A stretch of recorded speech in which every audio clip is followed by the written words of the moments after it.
Bonjour à tous et bienvenue sur la chaîne Le Café des Red Devils. Alors aujourd'hui, on se retrouve pour une vidéo réaction par rapport à l'actualité autour de Manchester United et de son mercato.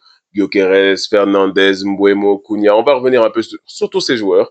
Mais avant de commencer la vidéo, les gars, je vous invite à vous abonner, à commenter, à liker. On est de plus en plus nombreux, ça soutient la chaîne et ça me motive énormément, les gars. Come on United!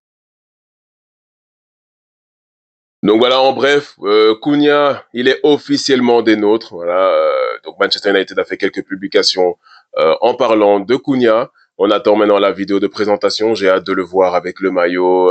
Est-ce que c'est réellement lui qui va porter le numéro 10? On en avait parlé en live, mais ça m'intéresse de voir vraiment si ce sera lui parce que bah, s'il porte vraiment le numéro 10, c'est fini pour Marcus Rashford, c'est certain. On a vu Marcus Rashford qui est encore une fois dans une préparation pré-saison Avengers, comme d'habitude finalement. Et bon, apparemment, il serait prêt à vraiment baisser son salaire pour aller à Barcelone. Barcelone qui montre toujours des intérêts pour Rashford, c'est toujours assez étonnant parce qu'il ne sort pas non plus de sa meilleure saison, mais ça reste un grand talent. Donc, à voir ce qu'il va se passer. Est-ce qu'il va revenir ou pas? Est-ce que une possible réconciliation entre lui et Amorim est possible? Mais alors, quid du numéro 10 avec Cunha? Voilà, c'est des interrogations. Je suis vraiment très curieux de voir ce qui va se passer. En attendant, Cunha, lui, c'est officiel. Il sera là. Et non, les gars, j'ai trop hâte de le voir. Alors les gars, Mbeumo, ah là là, Mbeumo, il se rapproche, hein, il se rapproche très fort de Manchester United. Il a refusé Arsenal et Newcastle, les deux qui jouent des compétitions européennes la saison prochaine. Il a refusé pour venir à Manchester United en disant que voilà, le fait de jouer en Europe ne prend pas le dessus. En tout cas, il préfère le fait de s'intégrer à un nouveau projet à long terme. Donc, le projet Manchester United l'attire et il y croit. Donc, franchement, moi, je suis trop content parce que Mbeumo, c'est un joueur qui connaît la PL. C'est un joueur qui a marqué, je pense, une vingtaine de buts cette saison en PL. Il a pas manqué de matchs, il me semble, cette saison en PL parce que je pense qu'il a joué 38 matchs. Euh, il est solide, il est rapide, il est technique, il sait finir. Non. Bref, Mbeumo, c'est vraiment... Je pense que je suis peut-être plus hypé par Mbeumo que par Cunha, même si j'aime beaucoup Cunha aussi. Mais les gars, j'ai trop hâte de les voir jouer. D'ailleurs, après, pour rappel, Mbeumo, Brentford demande 60 millions de pounds. Voilà, en Angleterre, tous les transferts sont toujours assez chers et surtout quand il y a le nom de Manchester United. Mais je pense que pour 60 millions de pounds, donc plus ou moins 70 millions d'euros, hein, vous me corrigerez, mais c'est plus ou moins ça. Je pense que ça reste quand même une bonne affaire et que vraiment Manchester doit sauter sur l'occasion. Et il a été précisé que ce n'est pas parce que Fernandes, dont je parlerai plus tard dans la vidéo, va rester que Mbeumo ne viendra pas. Ça n'aura pas d'impact sur sa venue. Donc les gars, on attend les jours et les semaines à venir vraiment avec impatience. On entend de plus en plus parler de Gyökeres à Manchester United. Apparemment, en interne, Amorim pousserait pour la venue de Gyökeres. Oui, parce que Gyökeres, pardon, ben, il connaît Amorim, il a joué sous son système, il a scoré. C'est à partir vraiment de ce moment où on a entendu parler de lui et qu'il a commencé à devenir cette machine de but qu'il est aujourd'hui. Donc, je me suis un peu intéressé aux joueurs. Apparemment, selon Transfermarkt, ben, les probabilités de venue à Manchester sont de 45% contre 67% à Arsenal. Et oui, évidemment, je pense que malgré le fait qu'on est à Morim, le fait que Arsenal joue la Ligue des Champions est déjà une équipe beaucoup plus stable aussi, il faut le dire, ben, ça attire peut-être un peu plus Gyökeres. Donc, à voir un peu, parce que peut-être que Amorim va faire pencher la balance dans notre sens. À voir, ça va être très intéressant. Il y a toujours la piste Osimhen, voilà, Osimhen qui lui, selon Transfermarkt encore une fois, il aurait 79% de chances de rejoindre Al Hilal. Voilà, selon donc par rapport apparemment au salaire qu'il pourrait demander et ceux qui coinceraient justement sa venue à Manchester United, ben Al Hilal, il pourrait totalement lui offrir pardon un salaire qu'il souhaite. Mais donc voilà, j'ai comparé un peu les deux attaquants depuis leur début de carrière. Donc Gyökeres, il a 27 ans, Osimhen, il a 26 ans. Gyökeres, c'est 395 matchs pour 220 buts marqués et 61 passes décisives. Contre Osimhen, c'est 264 matchs, 151 buts marqués et 36 passes décisives. Ils sont à peu près dans le même pourcentage d'efficacité. Donc voilà, des joueurs expérimentés, des buteurs et finisseurs reconnus. Voilà, ils ont de l'expérience, ils ont joué au haut niveau tout de même parce que Ils ont joué la Ligue des Champions, ils ont scoré contre des grandes équipes. Donc ça reste vraiment deux attaquants très intéressants à faire venir, même si on garde Højlund, vous savez, parce que Højlund, il va falloir quand même faire une rotation, même si on a moins besoin de faire tourner avec le fait qu'on n'ait aucune Coupe d'Europe à jouer. Mais peut-être que Højlund, ça lui serait bénéfique, parce que bon, on parle pas trop de transfert d'Højlund, même si apparemment l'Inter serait intéressé par Rasmus Højlund. Je rebondis vite fait sur l'Inter. Je sais pas si vous avez vu dans quelle sauce ils sont. Ils sont vraiment dans les gros problèmes apparemment pour des fraudes et tout ça. Donc à voir s'ils peuvent vraiment le faire venir.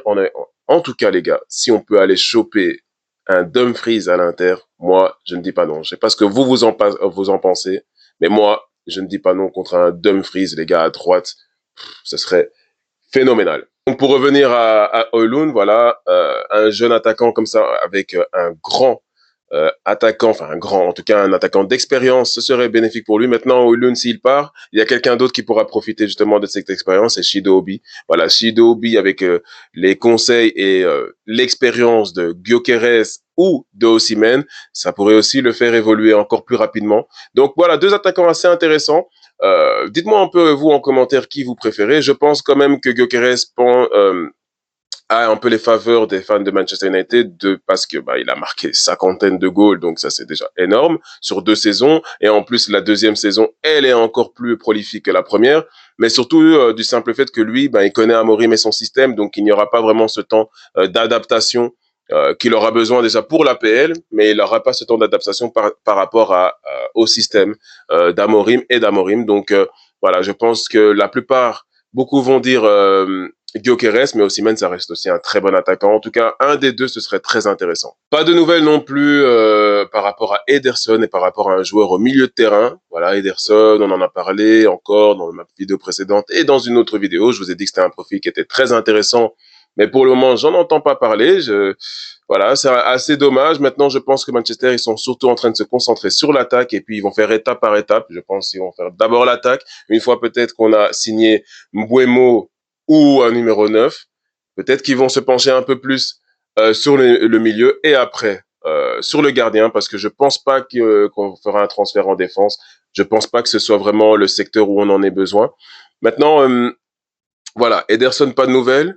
Il y a quand même Adam Wharton, un profil très intéressant, un jeune milieu de terrain de 21 ans qui évolue donc à Crystal Palace, qui a vraiment ébloui la Première Ligue cette saison, parce que ce joueur, vraiment, les gars, je sais pas si vous l'avez déjà vu jouer, mais c'est une future pépite, je pense. Vraiment, il est calme, il est propre dans son jeu, il a pas peur, il est très bon à la relance, il est fort dans les duels aussi. Donc Adam Wharton, vraiment très bon profil.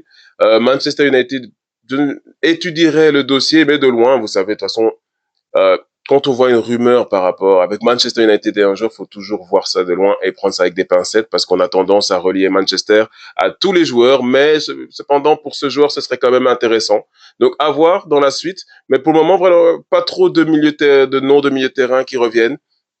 Donc Ederson, un peu dommage. Adam Wharton, les gars, j'espère que Manchester va se pencher sur ce dossier, parce que vraiment il y a de quoi faire. Et Bruno Fernandes, les gars, il est parti pour rester. Maintenant, il a fait donc une déclaration là parce qu'il est avec le Portugal, il joue ce soir en Ligue des Nations contre l'Allemagne, et il a dit qu'il allait répondre une fois. On avait entendu que apparemment sa famille ne voulait pas aller vivre donc en Arabie Saoudite, donc il a refusé l'Arabie Saoudite, et il a dit qu'il a rejeté l'offre, et parce qu'il se sent encore capable de jouer au plus haut niveau et dans les plus grandes compétitions. Alors les gars, c'est vrai que ça nous fait tous plaisir parce qu'on se dit il veut rester et tout ça, mais moi je vois plus ça comme non, je veux pas aller en Arabie Saoudite.